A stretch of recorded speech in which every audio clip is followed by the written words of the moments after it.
बिस्मिल्लाहिर्रहमानिर्रहीम। Good evening and welcome to Voice of Pakistan and welcome to Roze television network Islamabad. Pakistan की आवाम इस वक्त बहुत मुश्किल का शिकार हैं और पाकिस्तान की आवाम की जो सबसे बड़ी जो मुश्किल है वो महंगाई की मुश्किल है, क्योंकि जो एशिया खुर्दनोस हैं इनकी जो कीमती आसमान से बातें कर रही हैं उनकी कोई सुनवाई नहीं है। जो हर महीने के जो बिजली के बिल्स आते हैं उसके साथ साथ जो रसोई गैस के बिल आते हैं, बाकी जो भी एशिया खुर्दनोश उनकी कीमतों की जब बात करते हैं तो आवाम सरापा एहतजाज है। जब वो एहतजाज करते हैं और एहतजाज के लिए आला हुकाम तक पहुँचते हैं तो आला हुकाम आगे उनको ये जवाब देते हैं कि हम IMF से पूछ के बताएंगे कि भाई हम आपको रिलीफ दें या ना दें।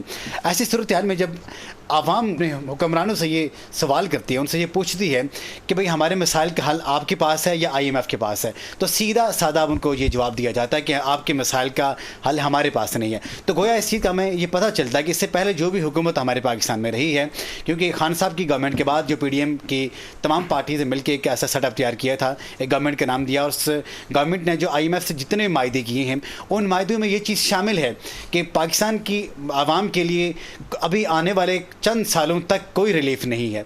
पाकिस्तान के आवाम जो मुश्किलात का शिकार हैं, दिन ब दिन इन मुश्किलात में इजाफा होता रहेगा।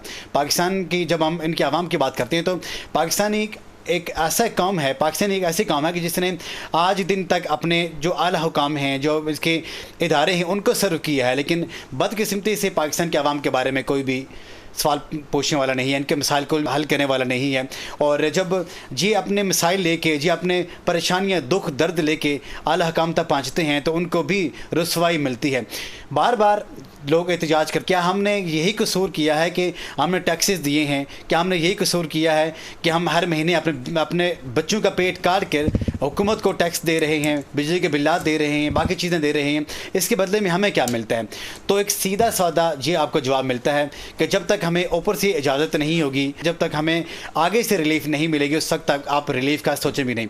तो ये एक ऐसी सितम ज़रीफ़ी है कि जिसमें पाकिस्तानी आवाम पिछले मई समतों के 75 ईयर से पीछे जा रहे हैं। प्रोग्राम वॉइस ऑफ पाकिस्तान में जो आज का जो हमारा जो टॉपिक है, हुकूमत नाकाम और आवाम परेशान, इसके ऊपर बातचीत करने के लिए जो मेरे स्टूडियो में मेहमानान ग्रामी मौजूद हैं, सबसे पहले उनका तारुफ कराता चलूँ। मेरे साथ हैं जनाब राजा तारिक राजपूत जिराल साहब, सीनियर तज्ज़ियाकार भी हैं और बेहतरीन तरीके से ये अपना मौक़िफ़ भी बयान करते हैं। अस्सलाम वालेकुम। वालेकुम सलाम जी। मिजाज ग्रामी। अल्हम्दुलिल्लाह। इनके साथ मेरे बहुत ही अच्छे दोस्त, मेरी मुराद जनाब राजा अता रहमान साहब, सियासी और समाजी रहनुमा भी हैं और एक सियासी जमात के साथ इनका ताल्लुक़ भी है और बड़े अच्छे अंदाज से ये बताती भी है कि आवाम के मसाइल क्या है, उनका हल क्या है। अस्सलाम वालेकुम। वालेकुम मिजाज ग्रामी। तारिक जिलाल साहब, आपसे शुरू करते हैं कि आवाम आज जिस मुश्किल में हैं, आवाम का आज जिस अंदाज से सफ़र कर रहे हैं, तो क्या हुकूमत इनकी मसाइल अगर नहीं सुनेगी, इनकी तकलीफ़ दूर नहीं करेगी, इनके मसाइल हल नहीं करेगी, तो फिर कौन सी ऐसी क़ुव्वत आएगी कि जो आवाम का सुनेगी, आवाम के मसाइल हल करेगी? बहुत शुक्रिया जी प्रोफेसर साहब आपका जी। और माशाल्लाह जो आज आपका टॉपिक है हुकूमत नाकाम अवाम परेशान जी। बेसिकली तो जो हुकूमत का काम था रिलीफ देना, उसने तो अवाम को तकलीफ़ में डाल दिया। और जो आपने जिस तरफ जो आपने सवाल किया, इसमें थोड़ा सा अगर हिस्ट्री की तरफ जाएँ तो बड़े सग़ीर के हवाले से जब हम बात करें, बड़े सग़ीर और फिर ख़ास तौर पर जो आम आदमी की भूख और नंग के हवाले से है, इनका आपस में ना बड़ा चोली दामन का साथ है। मतलब अगर आप देखें ना, हिस्ट्री भी उठाएं बड़े सग़ीर के हवाले से भी, अवाम जो है वो ताकत जो है असल ताकत का सरचश्मा होती है। लेकिन बदकिस्मती के साथ मैं, क्योंकि अल्लामा इकबाल ने जो मफ़क़र पाकिस्तान और शायर मशरिक़ थे, उन्होंने क्योंकि कहा था कि जिस खेत के दाकान को मयसर ना हो रोज़ी, उस खेत के हर खोशा गंदम को जला दो। आज आप ये देखें प्रोफेसर साहब, और फिर जब पाकिस्तान बन गया, हम यहाँ पर आ गए, यहाँ पर हम तशरीफ़ ले आए, और कतील शिफाई साहब ने फिर क्या खूब लिखा उसमें कि दुनिया में कतील उससे मुनाफिक नहीं कोई, जो जुल्म तो सहता है बगावत नहीं करता। अब आ जाते हैं आज के आपके टॉपिक की तरफ। आज जो हमारी आवाम है उसकी तरफ, आज जो हमारी हुकूमत है, वैसे मुझे तो नज़र नहीं आ रही हुकूमत, सिर्फ ऐवानों में नज़र आ रही है, हुकूमत सिर्फ हमें मीडिया पे नज़र आ रही है, हुकूमत सिर्फ हमें न्यूज़ पे नज़र आ रही है, हुकूमत सिर्फ हमें प्रेस कॉन्फ्रेंस में नज़र आ रही है। जब उनसे रिलीफ की बात करते हैं तो हम कहते हैं जी हम IMF से पूछेंगे और फिर आपको रिलीफ देंगे। आप सितम ज़रीफ़ी देखें, 24 करोड़ लोगों का ये मुल्क है, पाकिस्तान है, और इसके ऊपर जो है गवर्नमेंट नाम की कोई चीज़ नहीं है। और फिर जहाँ तक ये मसाइल हैं, अभी जब प्रोग्राम के हवाले से मैं आ रहा था तो मैं देख रहा था कि अपकमिंग वीक के अंदर मज़ीद जो है वो बिजली की जो कीमतें हैं वो बढ़ाई जा रही हैं, पेट्रोल की कीमतें बढ़ाई जा रही हैं, डॉलर जो है वो 300 से जो है 300 प्लस हो गया है, और एक प्रेडिक्शन ये है कि ये ऑलमोस्ट कम अज़ कम 400 को जो है वो टच करेगा।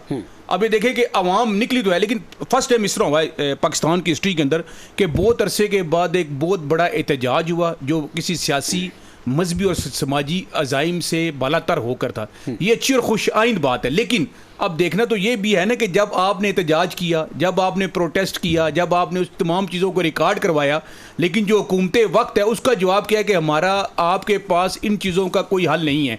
हम पहले IMF के सामने आपकी ये तमाम शराइत रखेंगे, उसके बाद हम आपको ये बताएंगे कि आया हम आपकी तमाम जो चीज़ें, जो मसाइल हैं ख़ासतौर बिजली के हवाले से, उसका हल हमारे पास है कि नहीं है। अब इसमें देखें ना, अवाम जो है वो किसके पास जाए? अवाम में इस टाइम एक बेचैनी है, अवाम इस टाइम जो है वो टेंशन का शिकार है, और ये जो है किसी भी माशरे के वाले से, क्योंकि पाकिस्तान जो माशरा था इसके बारे में ये कहा जाता था कि यहाँ पर जो है वो रियासत कमज़ोर है और अवाम जो है मजबूत है, माशरा मजबूत है। लेकिन आज आप देखें, आप तमाम जितने भी आपके पड़ोसी ममालिक हैं, ख़ास तौर पर आप इंडिया से नीचे जा चुके हैं, आप बांग्लादेश से नीचे जा चुके हैं, श्रीलंका से भी आप नीचे जा चुके हैं, और बाहैसियत पाकिस्तानी अब जो दुनिया के अंदर आप जिस चीज़ की आपकी एक पावर थी, आपकी जो आइडेंटिफिकेशन थी, आज वो कहाँ पर स्टैंड कर रही है।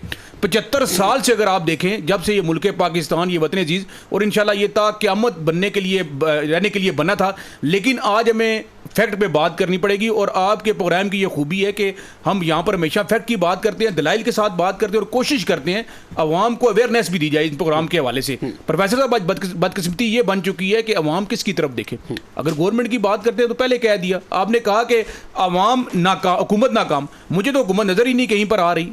आज जब तक तमाम स्टेक होल्डर किसी प्लेटफॉर्म पे नहीं बैठेंगे, अवाम का नहीं सोचेंगे, ये जो इश्तियाल है, ये जो जगह जगह प्रोटेस्ट है, ये दिन ब दिन बढ़ता जाएगा, दिन ब दिन बढ़ता जाएगा। और एक और चीज़ यहाँ पे देखने को मिलती है कि मुझे नहीं समझ आती अता रहमान साहब कि हमारे डॉलर और हमारे पेट्रोल की जो कीमतें, ये बिल्कुल 19-20 का फ़र्क है। पेट्रोल डॉलर के साथ और डॉलर पेट्रोल के साथ है।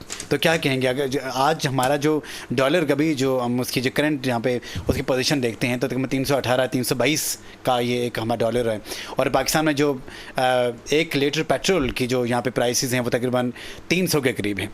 तो क्या जब हम महंगाई होती है तो जो बात जिस तरह इन्होंने भी की कि भाई हमें एक पूरी समरी मिलती है कि इसके मुताबिक आपने चलना है, ये पूरा रोड मैप मिलता है कि अगर आसानी के साथ रहना भी है तो ये आपकी आसानी है, मुश्किल ही आसानी है, और आसानी ही मुश्किल है। तो क्या कहेंगे इसके बारे में?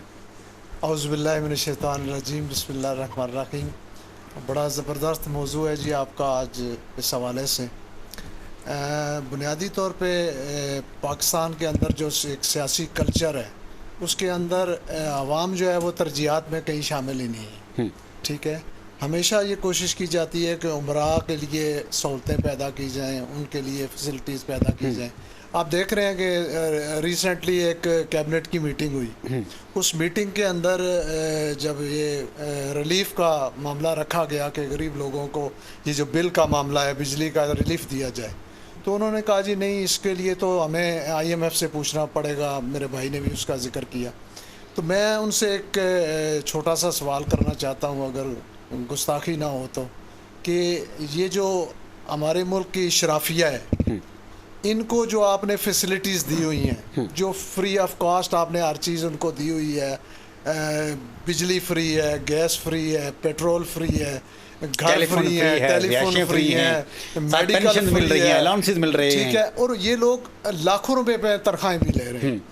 ये सारा कुछ आपने IMF से पूछ के किया था।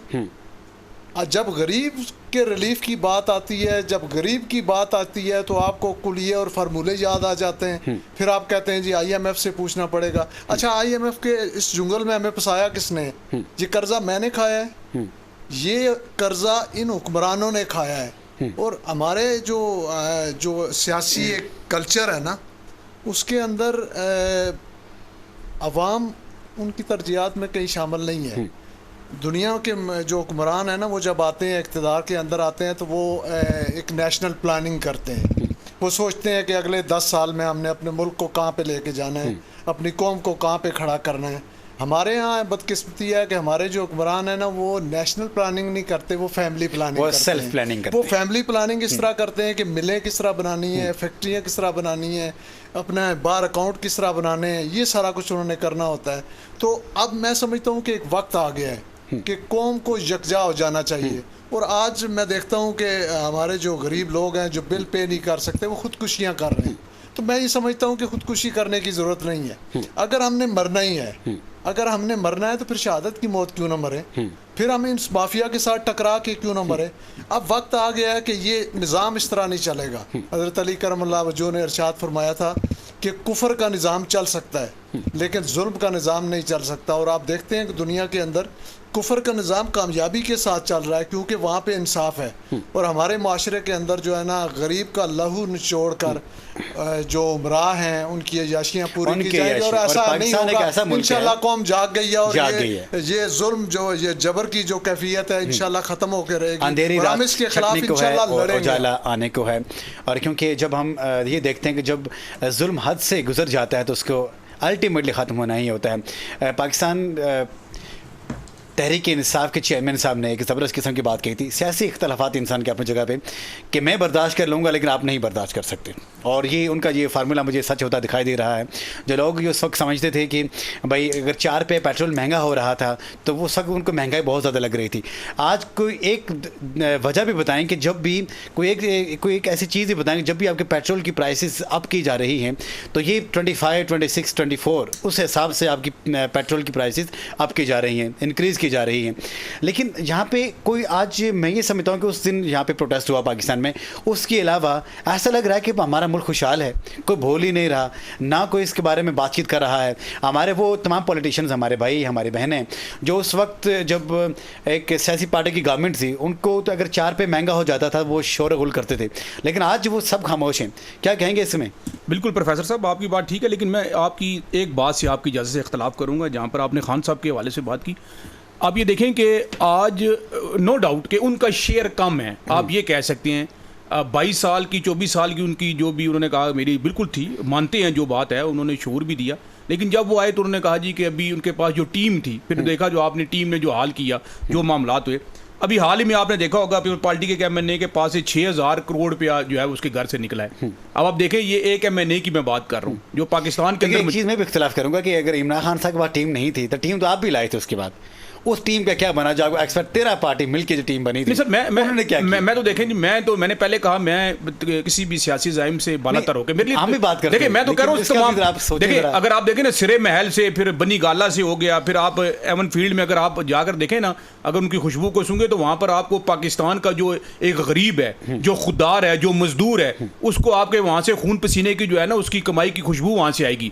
इन लोगों ने आज तक इस मुल्क पाकिस्तान को सिर्फ लूटा है। मैं ये कहना चाह रहा था कि असल में मामला ये है कि मैंने आपसे कहा 6000 करोड़ एक एमएनए। अब आप अंदाजा लगा लें, जरदारी साहब के हवाले से आप देख लें, नवाज शरीफ साहब के हवाले से आप देख लें, इमरान खान साहब के हवाले से देख लें कि उनके पास कितने कितने पैसे होंगे। अब जो पीपल पार्टी के जो एमएनए साहब के पैसे निकले हैं, तो अब आप देखें उन्होंने कहाँ से ये पैसे हासिल किए हैं, कहाँ से ये पैसे लिए हैं। जिस तरह भाई ने बात की बिजली के हवाले से, मैं एक बात जरूर करना चाहूँगा, मैं भी वो पढ़ रहा था, उन्होंने लिखा कि कब माना 1100 जो है ना, 1100 जो वापटा मुलाजमीन है वो बिजली जो है वो माना फ्री इस्तेमाल करते हैं। और इसके साथ साथ जो सरकारी मुलाजमीन है, शायद आप सुन के भी हैरान हो जाएंगे कि वो 34 करोड़ यूनिट जो है वो मुफ्त बिजली जो है वो इस्तेमाल कर रहे हैं। अभी हाल ही में कौमी असम्बली में, नेशनल असम्बली में जो स्टैंडिंग कमेटी के अंदर जो उन्होंने एक रिपोर्ट पेश की कि 2022 और 2023 के अंदर जो है वो 380 अरब रुपए की जो है वो बिजली जो है वो चोरी की गई है। और नेक्स्ट आने वाले साल में ये जो है वो 520 अरब तक ये पहुंच जाएगी। मैं आपसे प्रोफेसर साहब ये सवाल करता हूँ, आपके प्रोग्राम से, आपकी इस प्रोग्राम की जो बात गश्त है वो ना सिर्फ नेशनल बल्कि इंटरनेशनल लेवल पे भी सुनी जाती है। बाहैसियत अवाम भी तो हमने अपना किरदार आज देखना ना, हमारा किरदार क्या है। आज जहां पर जिसको मौका मिलता है, हुक्मरानों को तो कहते हैं वो गलत है, लेकिन जैसी अवाम वैसे हुक्मरान। ये मैं नहीं कह रहा हूं, ये हमारा मजहब कह रहा है, ये हमारा इस्लाम कह रहा है, ये अल्लाह जिसका सेटल लाया वो ये कह रहा है। आज बैसियत अवाम अपने अपना भी तो मुहासबा करना है कि हम कहां पर खड़े हैं। आज एक गली में प्रोटेस्ट होता है तो दूसरी साइड पे किसी सियासी ओहदेदार के हवाले से, किसी सियासी जमात के चेयरमैन के हवाले से वो कहते नहीं जनाब इससे हमारा कोई ताल्लुक नहीं है। आज बाहैसियत कौम, बिल्कुल जो मेरे दोस्त साथ शरीके गुफ्तगू बड़े अच्छी उन्होंने बात की है, आज हमें बाहैसियत कौम सोचना है, बाहैसियत पार्टी में बात नहीं सोचनी है। वो इस तरह बड़ा खूबसूरत किसी ने कहा कि झूठ दा सौदा हथों सच दा गाग टावा टावा, शक्लू सारे बंदे लगते विचू बंदा टावा टावा। अब गुजारिश ये है कि आज वक्त है, आज उठ खड़े होने का वक्त है। जब भी कौमों पे बुरा वक्त आया, देखें हमेशा इनकलाब जो है का वक्त तो है, बिल्कुल है। जब कौम उठती है ताकि से जो जिनके सामने हम उठते हैं, वो अगर आपको ये ये जवाब दे दें कि हम आला हुकाम से पूछ के, अपने अकाउंट से पूछ के अब आपको बताते हैं तो सर इसी बात का तो आज अवाम ने फैसला करना है कि आज ये हालात पहुंच गए हैं कि हमारी मदद या इमदाद के लिए, और जो हमारा जायज़ हक है, जो हमारा राइट है, जो हमारे बच्चों का राइट है, जिस बात खुदकुशियां लोग कर रहे हैं सर। एक अपना बल्ब और एक पंखा जलाना जो है लोगों के लिए जो है वो मुश्किल हो चुका है। लोगों के लिए जो है माशी तौर पर लोग इतने परेशान हैं प्रोफेसर साहब। मैं ये सोचता हूँ कि खुदा ना खास्ता कि अल्लाह ना करे कि मुल्क के अंदर खाना जंगी वाली सूरत हाल ना पैदा हो जाए। कोई आदमी अच्छा लिबास बाहर पहन के निकले, कोई आदमी अच्छी गाड़ी में जाए, कोई आदमी अच्छा अपना सेल फोन लेकर निकले, तो ये ना हो कि वो उसके साथ जो है वो लोग इस नैज पे पहुंच जाएं। क्योंकि जिनके घर में भूख है, जिनके घर में बच्चे भूखे बैठे हुए हैं, वो तो ये नहीं देखेंगे, उन्होंने तो उन बच्चों को जो है फीड करना है, उन बच्चों को जो है वो करना है। आज जो हमारी जो औरतें हैं वो अपनी जो है इसमें दरी के हवाले से, अपनी इज्जतों के हवाले से जो है वो अपनी इज्जतें नीलाम करने पे लगी हुई हैं। तो सर मेरा कहने का मकसद ये है कि इन तमाम 75 सालों के अंदर जिसको भी मौका मिला है उसने इस बहती हुई गंगा में अपने हाथ को धोए हैं, फिर ये जाकर अवाम ये हाल हुआ है। आज हमें बायसियत अवाम भी सोचना है कि हमने इन लोगों का मुहासबा करना है, और उस मुल्क पाकिस्तान को अगर खड़ा करना है तो उसे अवाम ने खड़ा करना है। एक और चीज़ मैं आपके सामने यहाँ पे रखूँ कि जिस तरह पाकिस्तान की आवाम की बात हम कर रहे हैं कि भाई मुश्किल के शिकार हैं, और वहाँ पे साथ साथ हम ये भी देखते हैं कि हमारे हुक्मरान दिन ब दिन अमीर होते जा रहे हैं। और जिन लोगों ने यहाँ पे गवर्नमेंट की है पिछले 1.5 साल, तो उनमें से एक आदमी भी पाकिस्तान में नहीं है। क्योंकि पाकिस्तान मेरे ख्याल में उनके लिए, अब मैं क्या कहूँ, लेकिन दुख की बात यह है कि जब वो अपने मुल्क को वापस चलेंगे, हमारे निगरान जो वज़ीर आज़म साहब से पूछा जाता है कि भाई ये लोग क्यों बाहर जा रहे हैं, तो क्या हुआ, क्यों, हर कोई जा सकता है। भाई आपको नहीं आइडिया कि क्या हुआ, सब कुछ हो गया, आपको पता भी नहीं है। क्या कहेंगे इसके बारे में राजा साहब? सर देखिए, आपने दुखती रग छेड़ दी है। केयर टेकर प्राइम मिनिस्टर से जब सवाल किया गया कि जी पाकिस्तानी जो है वो मुल्क छोड़ के बाहर जा रहे हैं, तो उन्होंने कहा क्या हुआ। प्राइम मिनिस्टर साहब, आपके लिए ये सिर्फ अल्फाज होंगे, आपकी ये बात लोगों के दिल में तीर की तरह लगी है, बेशक गोली की तरह पैवस्त हुई है। लोग इस वक्त सतह गुर्बत से नीचे ज़िंदगी गुजार रहे हैं, और इस हालत में अगर एक मुल्क का ज़िम्मेदार ये कहे कि जनाब क्या फ़र्क पड़ता है, इसका मतलब इससे एक आपकी ना एक सोच सामने आती है कि जी अगर डॉलर 300 के ऊपर चला गया तो क्या हुआ, अगर बिजली पेट्रोल जो है वो 300 रुपये लीटर से ज़्यादा हो गया तो क्या फ़र्क पड़ता है। गरीब के बच्चे को अगर रोटी मैसर नहीं है तो क्या हुआ, गरीब अगर खुदकुशी कर रहा है तो क्या हुआ। इसका मतलब है कि अवाम उसकी तरजीहात के अंदर शामिल बिल्कुल भी नहीं। देखिए, मैं आपको ये कहता हूँ कि आज मैं बैसियत एक पाकिस्तानी कौम की तरफ से एक ऐलान करना चाहता हूँ कि पाकिस्तानी ख़जाने के अंदर जो टैक्स का पैसा है वो किसी के बाप की जागीर नहीं है, वो टैक्स का पैसा मेरा है, आपका है, इस कौम का है।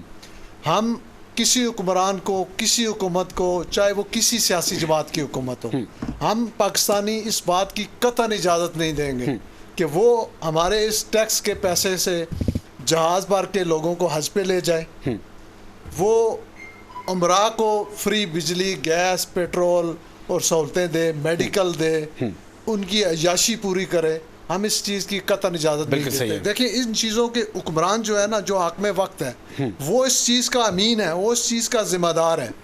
अगर वो हमारी इजाज़त के बगैर ये सारे अमल करते हैं तो इंशाअल्लाह अगर अल्लाह ताला ने मौका दिया पाकिस्तानी कौम को, तो हम दुनिया में इनके साथ हिसाब बराबर करेंगे, बिल्कुल करेंगे, इनसे सवाल करेंगे, इनसे जवाब लेंगे। अगर यहाँ मौका नहीं मिलता तो इंशाअल्लाह अल्लाह ताला की उस बारगाह के अंदर जब हर बंदा वहाँ पे पेश होगा तो हम रब का अर्श पकड़ के ना ज़रूर हिलाएंगे।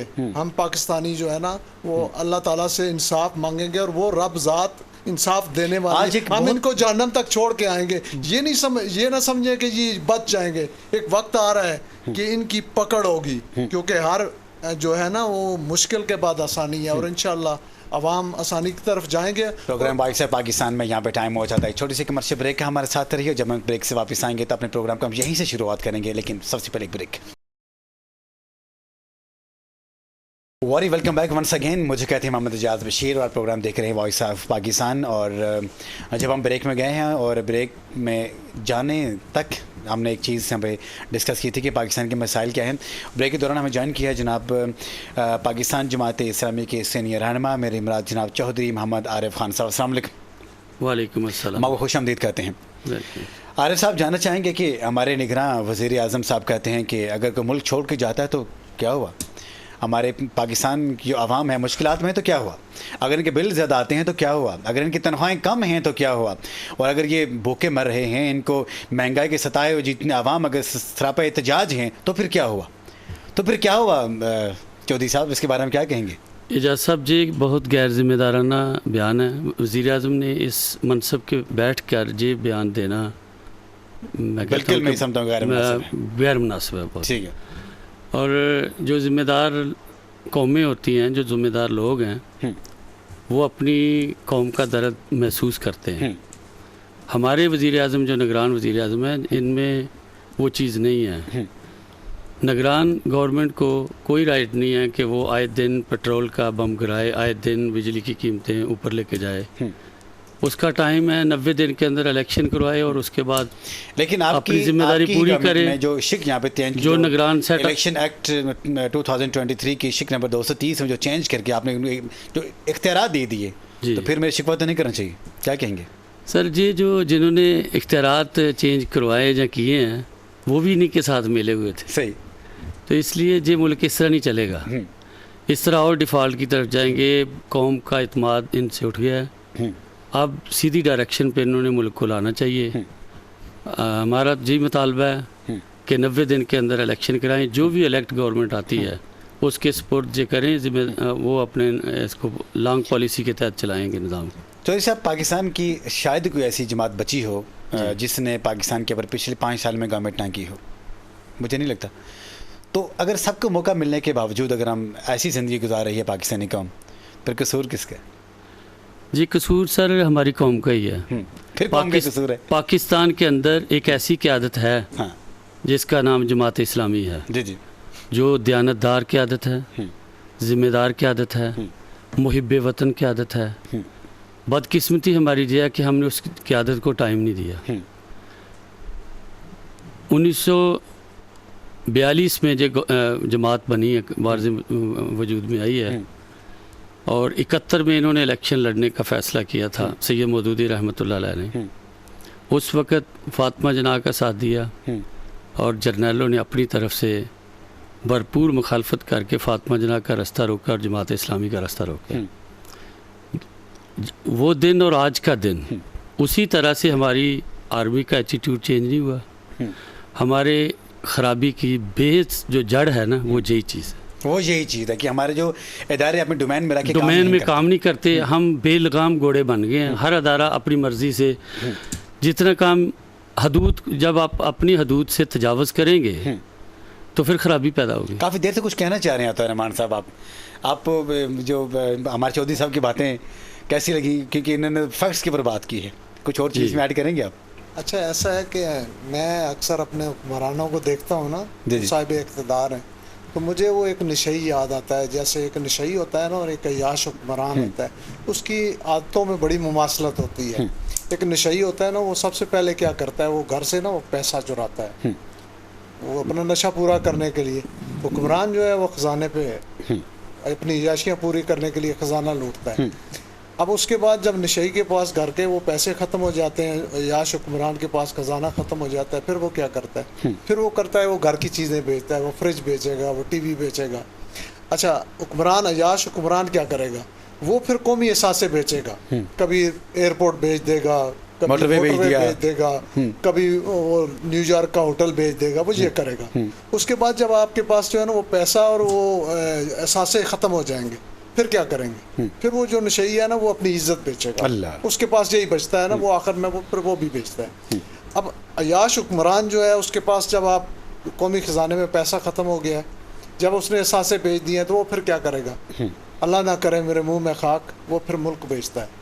तो इससे पहले कि ये लोग जो यहाँ हुक्मरानी करने आते हैं, इक़्तिदार के दूसरे दिन फ़्लाइट पकड़ते हैं और मुल्क से चले जाते हैं, जैसे हम लोग सऊदिया और दूसरे मुल्कों में जाते हैं और मेहनत मजदूरी के लिए जाते हैं, वापस आ जाते हैं, वहाँ पे पैसा खर्च करने के लिए जाते हैं। से हमें चला रहे हैं और आवाम को जागना पड़ेगा।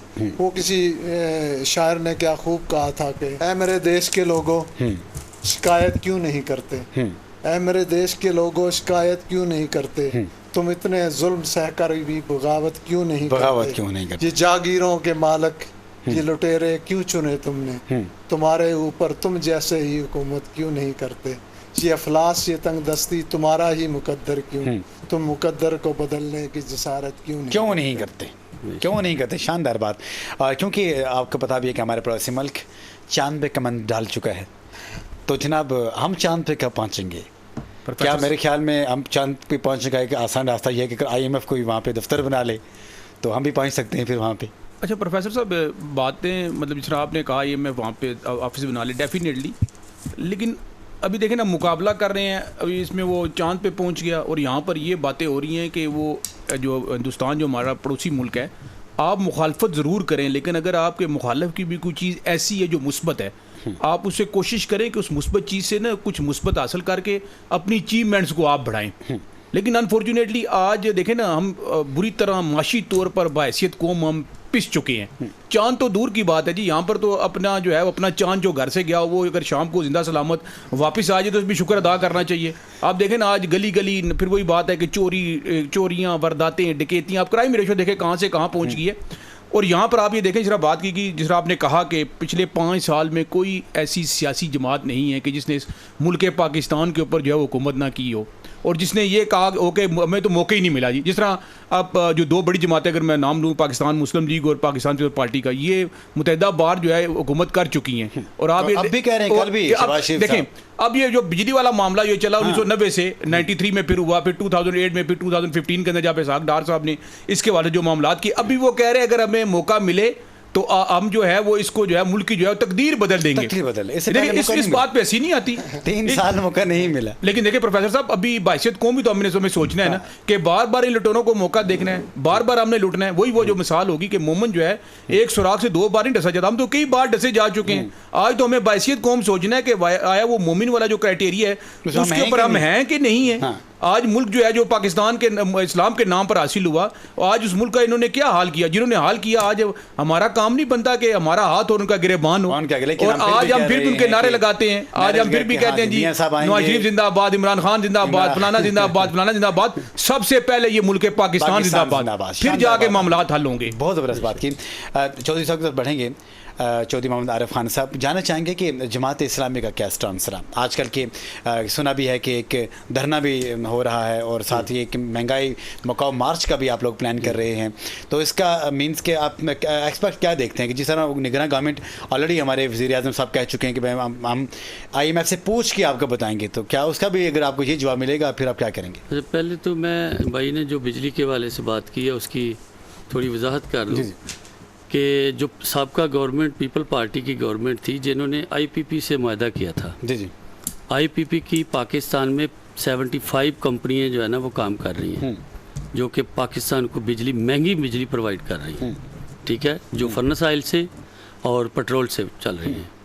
और वो उसमें से काफ़ी सारे सेक्टर ऐसे हैं, ऐसे पॉइंट हैं कि जो बंद पड़े हुए हैं, ठीक है, लेकिन पेमेंट उनको पाकिस्तान गवर्नमेंट दे रही है। अच्छा, वो मुआहदा इनका ख़त्म होना था 2020 में, इसी दौरानी में खत्म होना, जो इन्होंने दोबारा आगे से ना एक्सटेंड कर लिया उस मुआहदे को, किसी और तरफ जाते इससे बेहतर था कि अपने जो डैमों की बिजली और सोलर सिस्टम और दूसरे जो तरीक़ेकार थे उन पे तजर्बा करते। इन्होंने फिर उस मुआहदे को स्टैंड किया जो कौम के साथ गद्दारी है। ये पीपल पार्टी ने भी गद्दारी की थी उस वक्त, तो कह रहे थे ना कि बहरान है जो हमारे को और रास्ता नहीं है, यही रास्ता है कि हमें जो है ना IPP से जो है ना कमीशन मिल रहा होगा, कर लेंगे। तो कमीशन असल में तो सारा कमीशन का कमीशन की बात थी, कमीशन है। क्योंकि जब हम दूसरी धरने के बारे में मैंने पूछा कि जब आप अभी सिराजुल हक साहब का ऐलान, दूसरी बात सर आपने की है जमात इस्लामी एक नज़रियाती जमात है। वो पाकिस्तान के अंदर आइन की बालादस्ती चाहती है और इस मुल्क के अंदर जिस बेस से इस मुल्क की जो बुनियाद है, कलमे की बुनियाद से ला इलाहा इल्लल्लाह मुहम्मद रसूलुल्लाह, उसी का निज़ाम चाहती है। सही। और उसी वजह से हम इस जमात के साथ हैं, जो उस जमात के साथ शाना बशाना काम कर रहे हैं, क्योंकि अकामत दीन जब हम कहते हैं कि हम दीन की हुक्मरानी चाहेंगे, अकामत दीन, इस्लाम एक मुकम्मल निज़ाम ज़िंदगी है, ये हर मुसलमान के माइंड सेट में होना चाहिए। जो लिबरल तबका कहता है कि इस्लाम तो जी अलग है, तो सियासत अलग है, ये मुनाफिकों की चालें हैं। इस्लाम उदखुलू फिस्सिल में काफ़ा, इस्लाम के अंदर कोई गुंजाइश नहीं है, दाखिल हो जाओ पूरे के पूरे हो। उसमें सियासत भी आती है, मुआइशत भी आती है, सारी चीज़ें हैं। दूसरी बात जो आपने किया कि धरने के हवाले से, असल में धरना एक इस कौम की नब्ज़ के ऊपर जमात इस्लामी ने एक नब्ज़ चेक करने के लिए एक आवाज़ दी है कि आया कि वाकया ही कौम को दर्द है, अगर दर्द है तो हमारे साथ चले, हमारी कॉल पे लब्बैक कहे, और हम इसका हल इंशाल्लाह हुक्मरानों को फिर मन मर्जी नहीं करने देंगे, हम इसके आगे और लाया अमल तैयार करेंगे। अल्लाह करे हमारी तो पूरी जी ख्वाहिश है और कोशिश है कि जे अवाम पुरअमन एहतजाज रिकॉर्ड कराएं, शटर डाउन करके लोगों को साबित करें, पूरी इन अदारों को जो इस वक्त पावरफुल अदारे हैं हमारे, कि जनाब कौम थक चुकी है, अब आपके चाले जे नहीं चलेंगे। बहुत शानदार, बहुत ज़बरदस्त आपने अपना मोटिव बयान किया, जमात की तरफ से स्टांस बयान किया। तो रहमान साहब क्या कहेंगे कि पाकिस्तान की आवाम तो अभी भूख, अफलास और बिजली के बिलों के इस बोझ तले दब चुकी है, लेकिन जब हम ये सारी बातें कर रहे होते हैं, यहाँ पे एक चीज़, एक रे ऑफ होप हमें ये दिखाई दे रहा होता है कि भाई हमें एक नई जो जमात आएगी, मीन के एक नई गवर्नमेंट आएगी इलेक्शंस के बाद 3 महीने जो हमारे निगरान गवर्नमेंट के बाद जो टाइम है, तो 90 दिन के अंदर इलेक्शंस होंगे और इलेक्शन के बाद शायद हम ये समझते हैं कि पाकिस्तान अच्छे ट्रैक पर जाएगा। तो इलेक्शन होते हुए आपको दिखाई दे रहे हैं या क्या कहेंगे इसके बारे में? देखिए जी, मैं ये समझता हूँ कि सरेदस्त तो जो पोजीशन है, जो हालात जा रहे हैं, इलेक्शन मुझे तो दूर दूर तक नज़र नहीं आ रहे। मतलब आज हमारा जो सियासी कल्चर है ना, टोटली झूठ पे बेस करता है। अब अगर आप देखें पिछला जो ये टर्म गुजरी है, इसके अंदर इलेक्शन को मुलतवी करने के लिए, बार-बार मुलतवी के लिए सुबह इलेक्शन वो ऐसे इकदामात किए गए, उसमें पीपल्स पार्टी, उसमें नून लीग, सारी जमातें थी, 13 जमातें उसमें वो सारी यकजा थी और उनका एक ही मौक़िफ़ था।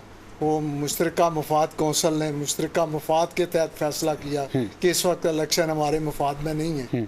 अब जाके जब देखा है कि अवाम का रद्द अमल आ रहा है, अवाम जो है ना इसके ख़िलाफ़ है, अवाम चाहती है आइन और कानून की बालादस्ती हो, कानून पे अमल दरामद हो, 90 दिन के अंदर इलेक्शन हो, उसमें मैं जमात इस्लामी को अप्रिशिएट करूँगा कि इनका स्टांस जो है वो ये कहते हैं कि आइन और कानून के मुताबिक अमल किया। लेकिन पाकिस्तान के अंदर ये जो सियासी कल्चर हम डेवलप कर रहे हैं ना, ये ज़्यादा देर चलने वाला, ज़्यादा देर नहीं चलने वाला। क्यों चले कि पाकिस्तान की आवाम थक चुकी है, हमारे सियासतदान आपस में लड़ रहे हैं, पाकिस्तानी सियासतदान एक दूसरे को जिच करने की कोशिश कर रहे हैं, हमारे इदारे उनके साथ और वो उनके साथ क्लैश में हैं, लेकिन बीच में अगर मारी जा रही है तो हमारी आवाम मारी जा रही है। वही आवाम जो इनको इलेक्ट करके आगे तक ले आती है और फिर आगे आके उनको फिर यही लोग उनके मुश्किलात का बायस बनते हैं। क्या कहेंगे इसके बारे में कि इलेक्शंस के बारे में मैंने जो सवाल किया था सर से, आप क्या इसके बारे में तज्जिया करेंगे? अच्छा, इसमें सब एक बात तो हमने जहन में रखनी है, पहले भी ये डिस्कस हो चुका कि जब IMF चाहेगा तो आपके मुल्क में इलेक्शन उस टाइम, अच्छा देखें जो जमहूरियत के वाले से आप बात करते हैं ना, जमहूरियत के वाले से जो वेस्टर्न जो कंसेप्ट था, उसमें देखें अमेरिका जो है, अभी अगर पिछले 16 माह के अंदर आप देखें, आप इस मुल्क के अंदर जो कानून की वायलेशन हुई है, जो आइन की वायलेशन हुई है, और अमेरिका जो है इसमें खामोश बैठा हुआ है। जमहूरियत का जो उसकी नज़र में जो कंसेप्ट है, जहाँ पर उसको उस वाले से जहाँ भी उसको बेनिफिट होगा वो उसी तरह उसको लेकर चलेगा। आज आपके मुल्क में आइन के साथ जो खिलवाड़ जो हो रहा है, जिस तरह बात की गई 90 दिन के अंदर जो है वो बाउंड है इलेक्शन करवाने के वाले से, और आज कौम जो है इसके ऊपर भी उनको आइडिया ही नहीं कि इलेक्शन होंगे कि नहीं होंगे। देखिए इसके बारे में हालांकि गवर्नमेंट का काम ही इलेक्शन, सर देखें वो तो अंडरस्टूड सी बात है कि उसने सिर्फ उसको जो है केयर टेकर गवर्नमेंट का काम ही यही है कि उसने इलेक्शन जो है वो इलेक्शन करवाने हैं, देन जो इलेक्टेड जो गवर्नमेंट आएगी उसको उसने चीज़ें हैंड ओवर करके देन वो अपने आप को जो है वो सी ऑफ कर लेगी। पहली बात तो ये। दूसरी बात ये है कि जहाँ पे मेरे भाई ने एक बात की जमात इस्लामी के हवाले से, कोई शक नहीं है इसमें जमातों के हवाले से, किरदार के हवाले से, लेकिन एक बात होती है कि किसी चीज़ का एक टाइम फ्रेम होता है, साल 2 साल 75 साल हो चुके हैं हम इसी चीज़ों के अंदर, जमातों के अंदर बट के हमने इस मुल्क पाकिस्तान का हमने क्या हाल कर दिया। फिर मैं वही बात करूँगा इलेक्शन के हवाले से भी, और ख़ास तौर पर आज जो इक़्तिसादी तौर पर हम जो है वो अगर ये देखा जाए कि हर आदमी जो है वो परेशान है। 3 तबकात है पाकिस्तान के अंदर मौजूद हैं। एक तबका जो है एलीट क्लास, जिनको इससे कोई गर्ज नहीं है कि आपकी पेट्रोल की प्राइस जो है कहाँ से कहाँ पहुँच गई है, घी की प्राइस कहाँ से कहाँ पहुँच गई है, उनका जो लिविंग स्टाइल है उसमें कोई तब्दीली नहीं आई है। और एक जो था वो बिल्कुल जो है वो लो तबका, जिसको ये झोंपड़ी वाले आप सब कह लें, जिनको ना बिजली की जरूरत है, आम की बात हो रही है। नहीं, जो दरमियाना तबका था, जो मिडिल क्लास लोग थे, तो ये तो पिस के पहली रह गए दफा ना। हिस्ट्री ऑफ पाकिस्तान के अंदर जो मिडिल तबका है जो कि अक्सरियत में था वो पिसा है। जब वो पिसा है तो उसकी जो चीखें हैं वो निकली व्हाइट कलर लोग निकली और व्हाइट कलर लोग जो है वो पिसे हैं। और ये भी मैं आपको ये बात बताऊं कि हो सकता है कि उम्मीद होनी चाहिए, क्या पता यही चीजों की वजह से इस मुल्क पाकिस्तान में कोई ऐसा इनकलाब है जो सबको बहा कर ले जाए, इनकलाब के लिए हम सबको लोग बहा यहाँ कर ले पे- जाए। बल्कि हम ऐसा करते हैं क्योंकि जब इलेक्शंस की बात हम लोग कर रहे होते हैं तो मुख्तलिफ किस्म की जमातें इससे पहले भी हुकूमत में रही हैं। मैंने इस तरह आपसे मैंने बात भी की है। चौधरी साहब से जानना चाहेंगे कि जमात इस्लामी को अगर चांस दिया जाए इस बार, अल्लाह करे कि आपको चांस मिले, तो क्या मंशूर रखते हैं कि ये तमाम की तमाम जो अभी भी मीन्स कि इतनी महंगाई का दौर है, बदअमनी का दौर है, हर को टेंशन में है, तो किस हद तक कंट्रोल कर सकते हैं? जमात इस्लामी वाज़ेह मंशूर रखती है। जब हम ये बात करते हैं कि अकामत दीन की ये तहरीक है, दीन का निज़ाम है, तो हमारे पास अल्टरनेट निज़ाम है पूरा। जो हमारा इस्लाम का ज़कात का निज़ाम है जी जी, वो 2.5% और उस 2.5% में इस वक्त 22 करोड़ में से मेरा ख्याल है कि 2 करोड़ लोग जो है ना वो बचेंगे। 20 करोड़ लोग जो है ना ज़कात के मुस्तहिक, ज़कात देने वाले हैं। सही। 2 करोड़ मुस्तहिक होंगे। सही। जो टैक्स का निज़ाम है इसमें तो 50 लाख लोग भी टैक्स नहीं देते। और इस्लाम का निज़ाम है कि अमीरों से लो, गरीबों को दो। पाकिस्तान उल्टा और निज़ाम है। पाकिस्तान में उल्टा निज़ाम है, गरीबों से लेते हैं, अमीरों को पूछते ही नहीं। अमीरों को दो। अमीर माफिया बन चुके हैं। हाँ। वो लैंड माफिया बन गए हैं, वो ड्रग माफिया बन गए हैं, वो माफिया बन गए हैं, वो हर तरह से। तो इसलिए इसका यही हल है। ये जो निज़ाम जिसमें हम चल रहे हैं ना, IMF के दरवाज़ा 20 दफ़ा और खड़का लें। ये निज़ाम ये नहीं, इधर नहीं सुधर सकते और नहीं निकलेंगे। हमारी किस्मत बिल्कुल नहीं बदल नहीं सकती। निकलेंगे। हमारी हुकूमत आए, हम पहले दिन से ये क्रास लगाएंगे कि IMF के पास नहीं जाना। हमने इन्हीं वसाइल के अंदर, इसी के अंदर हमने अपने मुल्क को चलाना। खान साहब ने ये वाला फार्मूला इस्तेमाल किया था और खान साहब काफ़ी हद तक कामयाब भी हुए थे। और दूसरा इसमें वजाहत कर दूं जी जी, कि जो हम कहते हैं ना कि इन्हीं वसाइल के अंदर हमारा जितनी भी जमात के अली क्लास है, जो मरकज़ की हमारी सीनियर क़यादत है, जी जी, वो कोई नवाबों की औलाद नहीं है, वो हम में से हैं। सही। और वो एक नॉर्मल लाइफ में रहकर अच्छा काम, अच्छा प्रोग्रेस दे सकते हैं इस मुल्क को। सही। इस मुल्क का जितना दर्द जमात इस्लामी को है, जितनी खिदमत जमात इस्लामी करना चाहती है, सैलाब में पीछे अल खिदमत ने वाज़िया कर दिया, सारे अदारों को दिखाया है कि हमने काम किया है।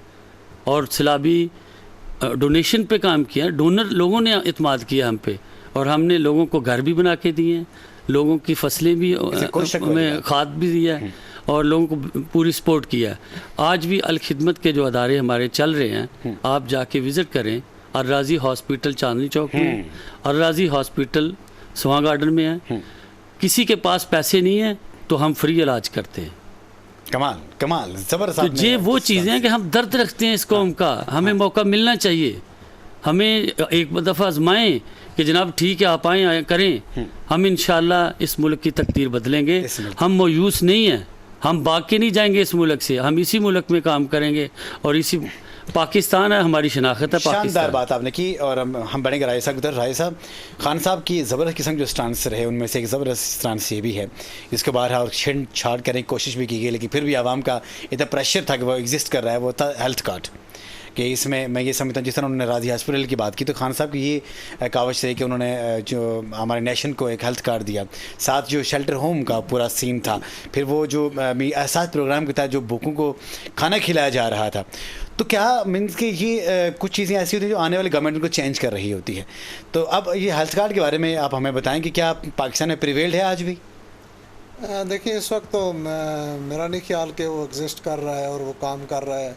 सियासत से हट के अगर आप देखें ना कौमी मफाद, तो मेरा ख्याल है ये जो पॉलिसीज़ थी वो बहुत अच्छी थी। उससे एक आम आदमी, एक गरीब आदमी जो है ना, वो उससे सहूलत उठा रहा था और उसको फ़ायदा पहुंच रहा था।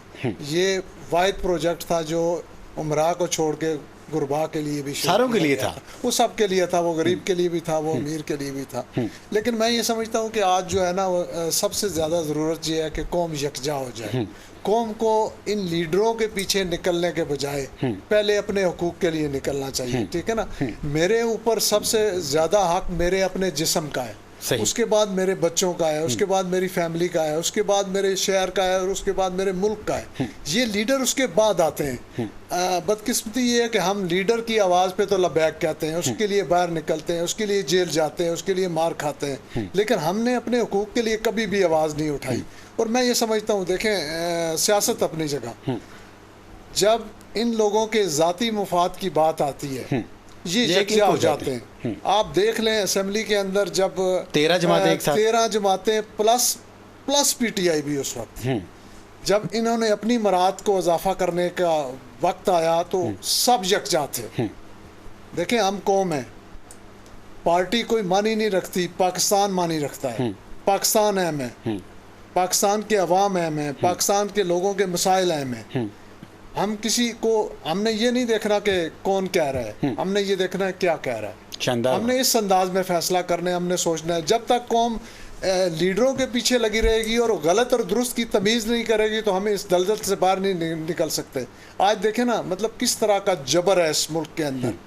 आप महंगाई के खिलाफ, आप बिलों के खिलाफ, आप गैस के बिलों के खिलाफ बाहर निकलते हैं तो आपके खिलाफ जनाब FIR होती है, आपको गिरफ्तार किया जाता है, आपको जेल भेजा जाता है। इसका मतलब है कि मारेंगे भी और रोने भी नहीं देंगे। और ऐसा नहीं चलेगा। ये 25 करोड़ लोगों का मुल्क है, ये 2023 है, 1970 की सियासत नहीं है। इंशाअल्लाह लोग अब क्योंकि तंग आ गए हैं, बर्दाश्त की भी एक हद होती है, उस हद को लोगों इन्होंने हुक्मरानों ने क्रॉस कर लिया। अब लोग बाहर आएंगे अब ये और ये जबर का दौर इंशाल्लाह खत्म हो करेगा। पूरी पाकिस्तानी काम को यकजा हो कि अपने मसाइल के बारे में, अपने हुकूक के बारे में ये सोचना चाहिए। और आने वाला जो दौर है, जिसको भी आप इलेक्ट करें, अगर अल्लाह करे कि पाकिस्तान में इलेक्शन हो जाएंगे और जब इलेक्शन हो तो उस वक्त आवाम का कसूर होता है कि वो अपने ही इन्हीं लोगों को मंतखब करके असम्बली में भेजते हैं, वही लोग आगे जाके आवाम को जलील करते हैं। बिल्कुल जी, राज साहब ने बड़ी खूबसूरत बात की। और मेरा ख्याल है कि हमारा जो प्रोग्राम का नोट भी ये होना चाहिए कि हमें तमाम सियासी अज़ाइम से बालातर होकर आज हमें सिर्फ और सिर्फ इस मुल्क पाकिस्तान का सोचना है। जब हर शख्स इंडिविजुअली तौर पर, ज़ाती तौर पर, बड़ी अच्छी बात की जमात इस्लामी के हवाले से। मैं सिर्फ इसमें थोड़ा सा ऐड करना चाहूँगा आपकी इजाज़त से। देखिए, सबसे पहले तो जमात इस्लामी ने भी बड़ा टाइम लिया चीज़ों के हवाले से। नो डाउट इनके बहुत सारे ऐसे काम हैं, फलाई काम है, कोई ऐसे शक की बात नहीं है, लेकिन अवाम ने उनको इस तरह एक्सेप्ट नहीं किया। अवाम जिसको चाहेगी वो इक़्तिदार के अंदर आएगा। और आज जो सूरत हाल है, उस सूरत हाल के अंदर जो है हमें अवाम चलती है पाकिस्तान में। देखें, मैंने उस दिन में जिक्र किया कि 2 इलेक्शन जो हैं वो अगर आप देखें रिकॉर्ड के मुताबिक, एक 1970 वाला जिसमें 71 हमसे जुदा हो गया, और फिर 2001 वाला रेफरेंडम जो था मुशर्रफ, उसके अलावा जितने भी इलेक्शंस हुए आप वो उठा के देख लें, वो तमाम जितने भी लोग आए उनको अवाम ने इलेक्ट किया। वो छोटे मोटी जो धांधी के वाले से ज़्यादा बात है। मैं सिर्फ ये कहना चाह रहा हूँ, आज इन तमाम चीज़ों से हट कर ना हमें सिर्फ और सिर्फ सबसे पहले पाकिस्तान के बारे में सोचना होगा। अगर हम चाहते हैं कि पाकिस्तान की चार दीवारी के अंदर हम महफूज हैं, हमारे बच्चे महफूज हैं, हमारी माएँ बहनें महफूज हैं, तो हमें सिर्फ और सिर्फ पाकिस्तान के बारे में सोचना है। जब हम पाकिस्तान के बारे में जब हम सोचना शुरू कर देंगे तमाम अज़ाइम से बालातर होकर, फिर हम हर चीज़ के बारे में जो हमारे पास आएगा, वोट के लिए आएगा, उसको बाकायदा प्रोफाइल भी चेक करेंगे, उसको जांचेंगे भी, उसको पहचानेंगे भी, और उसके मुताबिक फिर फैसला भी करेंगे। आज देखें ना, आपकी यूथ जो है, यूथ में अफरा तफरी है। पाकिस्तान की जो यूथ है उसकी आप देख लें तादाद जो है, स्ट्रेंथ जो है, वो इस टाइम कितनी स्ट्रेंथ है। और तमाम जो यूथ है वो, जैसा बात की कि बाहर जाने के वाले से, प्रोफेसर साहब बाहर तो वही जाएगा जिसके वसाइल होंगे, जिसके वसाइल नहीं होगा वो तो खुदकुशियाँ करेगा, वो तो मरेगा, जिसके बच्चे भूखे मर रहे हैं। तो आज हमने सबसे पहले पाकिस्तान के बारे में सोचना है। Good stance. चौधरी साहब से पूछना चाहेंगे कि इलेक्शंस जो निगरान गवर्नमेंट ने कराने हैं, तो आपका इसमें जाहिर सी बात है जमात इस्लामी हर साल हर दफ़ा बढ़ चढ़ के हिस्सा ले रही होती है, तो लेकिन पाकिस्तान के मसाइल जो हल होने हैं, जो पाकिस्तान के आवाम ये सोच रहे हैं, क्या आपको लगता है कि आने वाली जो भी गवर्नमेंट होगी इसके ऊपर इसको ओवरकम करेगी, हल कर लेगी आसानी के साथ? मैं आपको बता दूं कि मैं खुद जमात इस्लामी का कौमी असम्बली का कैंडिडेट हूँ NA 53 से। जी। हल्के में जाते हैं, हम लोगों की आवाज़ सुनते हैं, लोगों के मसले, और हर बंदा ये चाहता है कि कोई मुहिब्बे वतन पाकिस्तानी ऐसी जमात आ जाए कि जो इस कौम का दर्द सहे, जो इस कौम का दर्द समझे। बदकिस्मती ये है कि हमें आज तक उसमें हमारी एजेंसियाँ भी इन्वॉल्व हैं, उसमें हमारे कोई ऐसे अशराफिया किस्म के लोग भी इन्वॉल्व हैं। हमें मसलकों में बांटा, हमें सुबैयत में बांटा। आज भी पीपल्स पार्टी वाले कहते हैं सिंध हमारा है, सिंध में भुट्टो जिंदा है। तो यार पाकिस्तान होगा तो सिंध रहेगा ना। खुदा के बंदो, तुमने सुबैयत में तकसीम हमें कर दिया, हमें मसलकों में तकसीम कर दिया, हमें पार्टियों में तकसीम कर दिया। वो हमें एक कौम तो बनने दो। हम एक कौम का दरस लेके उठे हैं और हमारा पूरा मंशूर इसी पे है, पूरा मंशूर इसी पे है और इसी पे हम काम करेंगे इंशाल्लाह। अगर हमें मौका मिला तो इस मुल्क की तकदीर बदलेंगे और अल्लाह के फजल से जमात इस्लामी ही बदलेगी इंशाल्लाह। क्योंकि जब हम लोग अब किसी भी मुल्क की आसानी के लिए बात करते हैं, किसी मुल्क की आज़ादी के लिए बात करते हैं, तो मुल्क की आज़ादी की जो मैं ये समझता हूँ जो पीक होती है वो ये होती है कि आवाम का चुनाव। अगर आप आवाम बेहतरीन चुनाव करते हैं, इट मीन्स कि वही जो लोग जब असेंबलीज़ में जाते हैं, आगे ऐवान में जाते हैं, तो वहाँ उनकी बेहतरीन तर्जुमानी करते हैं, उनके लिए आसानियाँ पैदा करते हैं। उनको फिर ये नहीं होता कि उनके पीछे लग के अपने मसाइल हल करें, बल्कि उन नुमाइंदों को ये पता होता है कि मेरी आवाम अभी किस मुश्किल में है, इनके क्या क्या मसाइल हैं और इनको मैंने किस अंदाज से हल करना है। मैं बहुत ही मुल्तमिस हूँ, जनाब हमारे साथ थे तारिक राजपूत जलाल साहब, शानदार तजज़िया आपका रहा, बहुत ज़बरदस्त गुफ्तगू की आपने और मैं शुक्रगुज़ार हूँ जनाब राजा अता और रहमान साहब का, आप यहाँ पर तशरीफ़ लाए, ज़बरदस्त अंदाज से अपना स्टांस बयान किया। चौधरी मोहम्मद आरिफ खान साहब दूर से आप तशरीफ़ लाए और आपने अपनी जमात की नुमाइंदगी की और पाकिस्तानी आवाम को ये बता दिया कि आपने पूरी उम्मीद रहना है, हिम्मत नहीं हारनी और वक्त आने वाला आपका है। इंशाल्लाह पाकिस्तान का वक्त है, क्योंकि जब हम मिल के रहेंगे, हम एक साथ जुड़ के रहेंगे, यूनिटी के साथ रहेंगे, तो फिर कोई भी हमें हरा नहीं सकता। ये तकालीफ, ये दुख, ये दर्द, ये रंज, ये अलाइम जिंदे इंसान के लिए ही होते हैं। हमें हिम्मत नहीं हारनी। आने वाला जो वक्त होता है वो पाकिस्तानी कौम का वक्त होगा, क्योंकि कहते हैं कि, और ये हकीकत भी है कि हर अंधेरी रात के बाद एक नया उजाला, एक नया सूरज तुलू होता है। और क्योंकि बहुत हो चुका, पिछले मैं ये समझता हूँ कि 76 ईयर से अंधेरा ही अंधेरा था, कभी कभी रोशनी आई है, लेकिन अब इंशाल्लाह पाकिस्तान का जो सूरज तुलू होने जा रहा है, इसकी पूरी दुनिया देखेगी। तो जनाब प्रोग्राम वॉइस ऑफ पाकिस्तान में मोहम्मद इजाज़ बशीर को इजाज़त दीजिए। अपना बहुत सारा ख्याल रखिएगा। अस्सलाम वालेकुम रहमतुल्लाहि व बरकातहू।